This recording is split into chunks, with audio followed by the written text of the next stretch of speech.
कहते हैं, कहीं सुख नहीं। आपका मलिन हृदय इसलिए हर जगह आसक्ति बस चिपक रहा है। ये भोग, ये सुख, ये सुख, ये सुख। सच्ची कहते हैं, निर्मल हृदय से अगर आप देखोगे तो इस माया रचित बनावटी संसार में सुख कहां है। किसी को भी मिला होता आज तक तो इतिहास में, शास्त्र में कोई लिख देता मैं परम सुखी हो गया। कहीं सुख नहीं। आप अपने जीवन को साक्षी करके देखिए।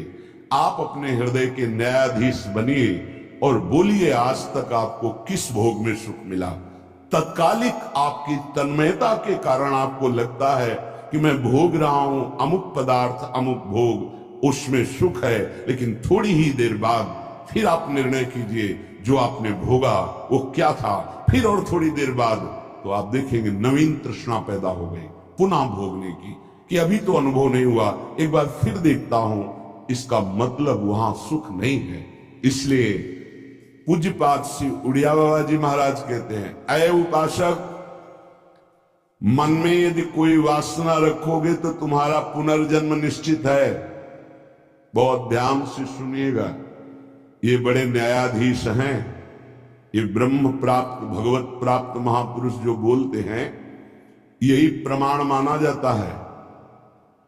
अगर आप महान पाप किए हैं और कोई महात्मा कह दे जाओ कुछ नहीं, सब ठीक है, एक भी पाप का दंड आपको नहीं मिलेगा। सच्ची मानना, ये न्यायाधीश हैं, ये बड़े बड़े महापुरुष। इसीलिए इनसे जो लाभ मिलता है वो भगवान से भी बढ़कर लाभ कहा जाता है। क्योंकि भगवान ने तो जब पूर्ण शरणागति होती तब हम तो हम सर्व पापे भ्यो मोक्षयिष्यामि मा शुचा, और पूर्ण शरणागति यही महापुरुष जन कराते हैं। एक एक शब्द पर कभी संशय मत करना। ये जीवन का वो सूत्र है जिनके आधार पर बाल्यावस्था से चला गया है। अय उपासक, अय साधक, मन में यदि कोई वासना रखोगे तो पुनर्जन्म तुम्हारा निश्चित हो गया है। होश में हो जाओ। वासना, ये भोग लूं, ये देख लूं, ये चाहत है, इसके सिवा हम नहीं कुछ पसंद करते, इसके बिना हम नहीं जी सकते, ये सब वासना। हिरण में ममता हो गई तो भगवान के पुत्र हैं, भगवान ऋषभ देव जी के पुत्र हैं भरत जी महाराज, अगला जन्म हिरण का हुआ। स्त्री में आसक्ति हो गई पुरंजनी में, तो पुरंजन का अगला जन्म स्त्री का होगा। अगर कोई भी वासना है आपका जन्म होगा, प्रमाण सहित कहते हैं बाबा। प्रार्थना करते हैं कोई वासना रहने न पावे, नहीं तो अगला जन्म हो जाएगा। बड़ा निकृष्ट भी हो सकता है। हम एक बहुत बड़े महात्मा की बात बता रहे हैं, बाबा कह रहे हैं, जब हम राम घाट में रहते थे गंगा की, तो एक बड़े अच्छे महात्मा वहां थे। उन्होंने एक अपनी कुटिया बना रखी थी। एक दिन उनके कोई बड़े धनी मानी भगत आए और सोने की कई मोहरें चरणों में रखी, भेंट में रखी। उन्होंने सोच करके ले लिया कि संत भंडारा करेंगे, और गीता जी के एक बस्ते में बांध कर रख दिया। वस्त्र को आवेष्टित करके ग्रंथ को जब रखा जाता है तो उसे बस्ता कहते हैं। एक रस्सी होती है और उसको जब ऐसे करके कई बार लपेटा, उसी में वो स्वर्ण की मुद्राएं रख दी, मोहरें। सोचा कि कभी समय आएगा तो हम भंडारा कर देंगे। कुछ संतों ने उनसे कहा चलो तीर्थ यात्रा करने बद्री नारायण चलते। चिंतन में आया कि वो मोहरे रखी, भंडारा करना था, पर संतों से कह नहीं पाए, और चले तो बद्री नारायण नहीं पहुंच पाए, रास्ते में ही प्राण निकल गए। प्राणों का क्या भरोसा, कौन सा कदम आखिरी होगा किसको पता, कौन सी श्वास आखिरी होगी किसको पता। इसलिए बहुत चतुर सुजान वो हैं कि कोई संकल्प नहीं रहने देते, नहीं रखना चाहिए। चतुर सुजान साधक कल हम ये करेंगे, नहीं नहीं, अगर श्री जी ने चाहा तो कल ऐसा हो जाएगा। शब्दों में बंधना, शब्दों में ही मुक्त होना, संकल्प में ही बंधना और संकल्प से ही मुक्त हो जाना, दोनों बातें हैं। कल मुझे अमुक जगह जरूर जाना है, तुरंत अंदर से हाँ श्री जी ने चाहा तो जरूर चले जाएंगे। वाणी से भले चूक हो जाए, अंदर से चूक नहीं होनी चाहिए। तत्काल आराध्य देव को बीच में लो, नहीं फंस जाओगे। एक बार भी आराध्य देव को बीच में नहीं लिया, रास्ते में प्राण निकल गए। चिंतन चल रहा था कि लौट के आएंगे, तो स्वर्ण मुद्राएं जो रखी उनको बेच करके फिर भंडारा करें। सदिच्छा भी नहीं रखनी, ये बहुत सूक्ष्म विषय है।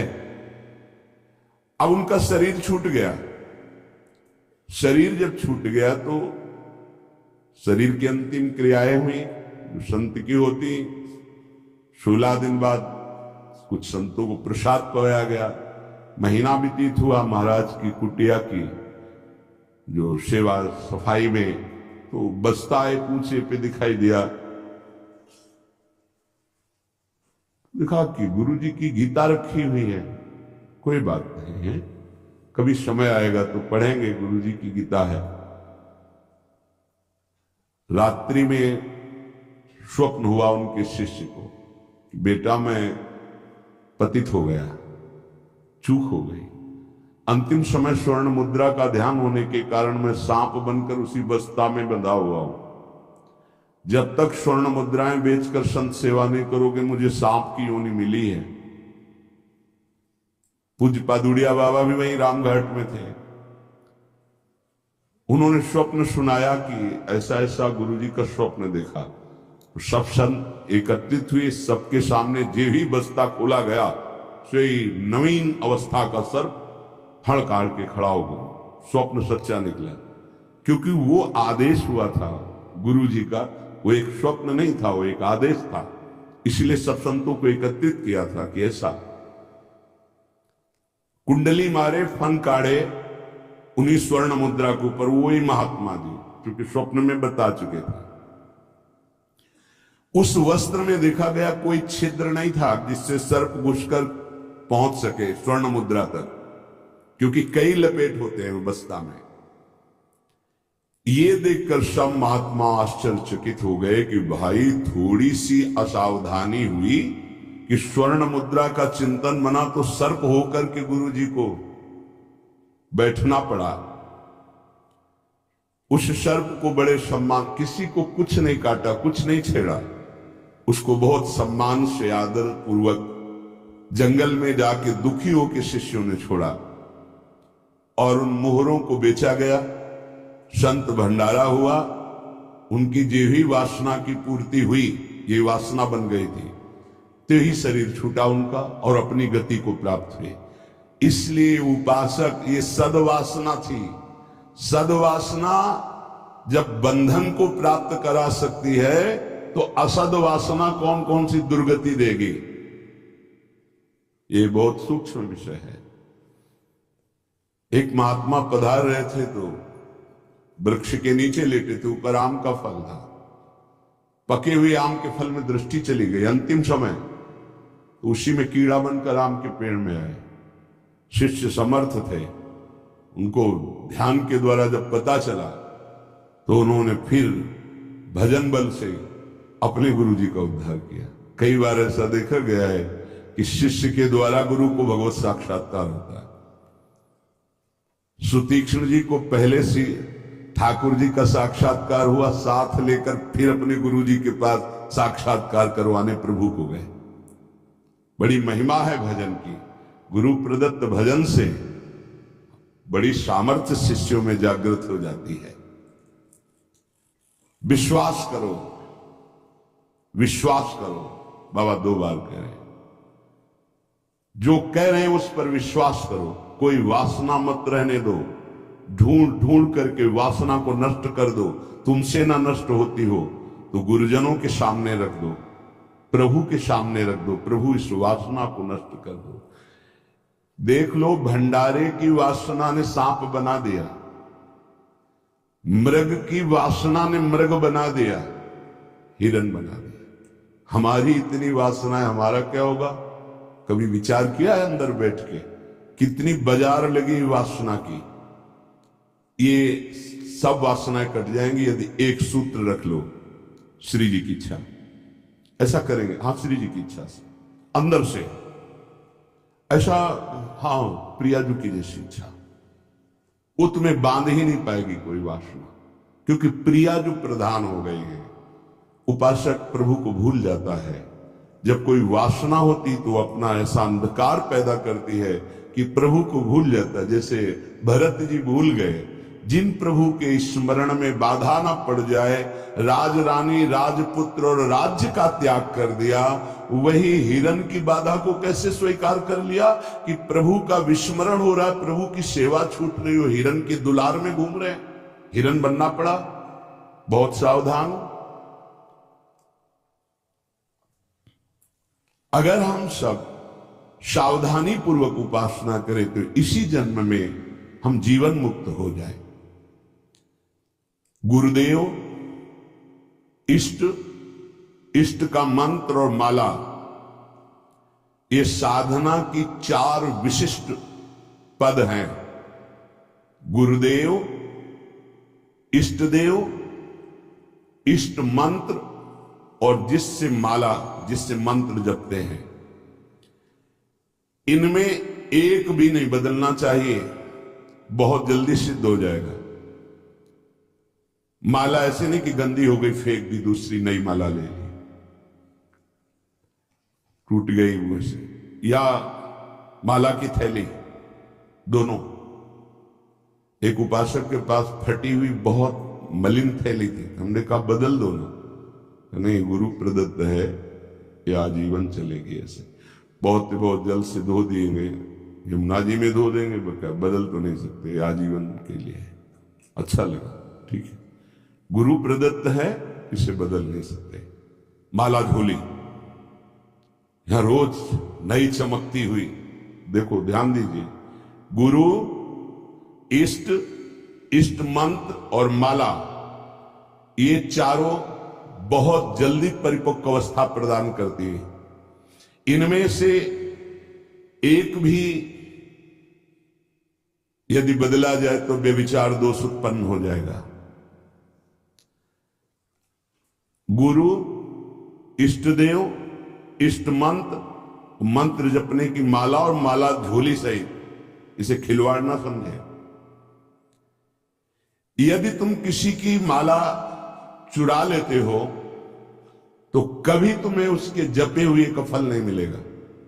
और यदि तुम्हारी माला कोई गिर जाए, भूल जाए, कोई चुरा ले, तो तुम्हारे आधे भजन का प्रभाव निष्फल कर दिया जाएगा। ये न्यायाधीश बोल रहे हैं। माला प्राणों से भी अधिक प्यारी रखी जाती है, ऐसे नहीं कि जहां मन आया वहां रख दिया, नहीं, सदैव अपनी छाती से माला लगा के रखी जाती है। अगर कोई बात करनी, कोई सेवा करनी, तो माला को यहां ऐसे रख लिया, गले में डाल लिया कि नहीं। अब कुछ लोग ऐसे नहीं रखी जाती। अगर माला रखना भी है तो उसके नीचे आसन होना चाहिए, उससे मंत्र जपते, खिलवाड़ नहीं। यदि चोरी चली गई तो भी आपका आधा भजन निष्फल हो जाएगा। और चुराने वाले को कभी भी जितना जप करेगा उसका फल नहीं मिलेगा। किसी की माला से जप नहीं करना चाहिए। मिली हुई माला को जहां मिले वहां सम्मान से टांग दो, कभी लौटेगा वो तो ले लेगा। कभी माला पड़ी हुई उठाना नहीं चाहिए, लेना नहीं चाहिए, उससे कुछ लाभ आपको मिलेगा नहीं। अगर यहां माला पड़ी है तो यही टांग दो, जिसकी माला है अगर वो वापस आएगा तो वहां मिल जाएगी उसको। कभी आप किसी की माला से जप न करें। जो किसी की माला चुरा लेता है उसकी कभी आध्यात्मिक उन्नति उससे नहीं हो सकती। माला, झोली, इष्ट मंत्र, गुरुदेव और इष्ट देव आजीवन एक ही रखे, बदलाव न करे। यावत जीवन इन चारों को एक रखे, गुरुदेव, इष्ट देव, इष्ट मंत्र, इष्ट माला, उपासक बहुत जल्दी परिपक्व अवस्था को प्राप्त हो जाएगा। ये बातें बड़ी गूढ़ हैं, ये आध्यात्मिक सत्संग इसलिए आपको ये सुनने को मिल रहे हैं।